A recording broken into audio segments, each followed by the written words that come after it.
Hey guys, this is Fallen Knight. Just want to give you a quick video just to show you my skill tree. I'm trying to really maximize pet damage because I see a lot of crit builds. I want to show you mine here.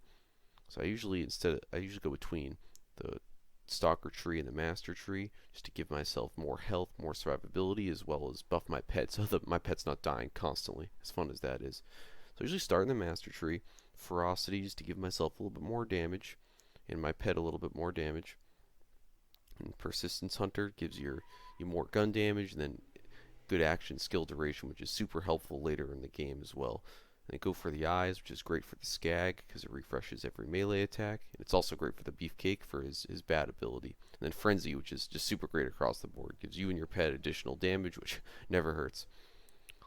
And then Psycho Head on the stick is good just for that little extra damage boost when you're in a pinch. And Mutated Defenses is good just so your pet doesn't die constantly and gives them a lot more health regen and survivability during the boss fights. And then I tack on Pack Tactics just to give myself a little bit more damage and health. So for my Stalker Tree, to Fade Away is my action skill. Self-repairing system I found is really helpful because it gives you more health and regen for boss fights when you're getting two-shot over and over again. And Sick 'em just because it does a little bit more damage and reduces the cooldown of your attack command for your pet.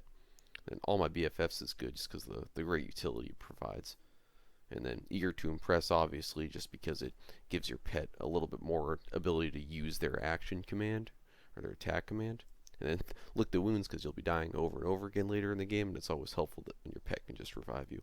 Then Turn Tail and Run just gives you a little bit more damage reduction and damage as well. I usually cycle between the Beefcake for solo play and Gunslinger for boss battles, just for the little bit more consistent damage, with Not My Circus as my passive, and Unblinking Eye as well, so you can stack damage on people. And combined with the power inside, you do a ton of damage once Fade Away is activated. So let's look at my weapons too real quick. So I mainly try to use Jacob's weapons or any slow rate of fire, high critting weapon, because whenever you get a crit with the Jacobs, it crits the surrounding area as well. So I like to use shotguns, assault rifles, hand cannons, and sniper rifles.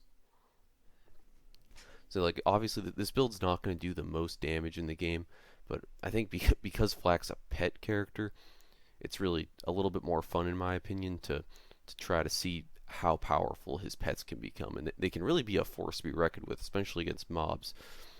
Because the Gunslinger Jabber does 11,000, I've seen 12,000, I've seen even 15,000 damage with his rocket launcher.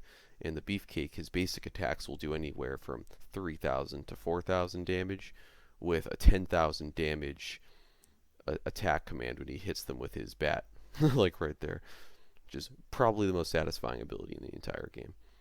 So if you can sick your pet on them, stack the frenzy stacks, use Fade Away, you really have to kind of stack the abilities up. And the way this build's designed too is that whenever someone's not attacking you and they're attacking someone else, ideally your pet or your Beefcake, you do 30% more damage. So once you enter Fade Away and you get in someone's face and you're hitting them with shotgun shots in the head, you could absolutely melt most enemies in the game. And I've especially noticed in PvP too, in duels, you can pretty much two-shot people with your pet as an amazing distraction. So I mean, I really hope you guys found this video helpful. I certainly did. I think this build could be really helpful for leveling up and really useful later in the game with all that damage you pack in. So thanks for watching, and I'll see you guys in the next video.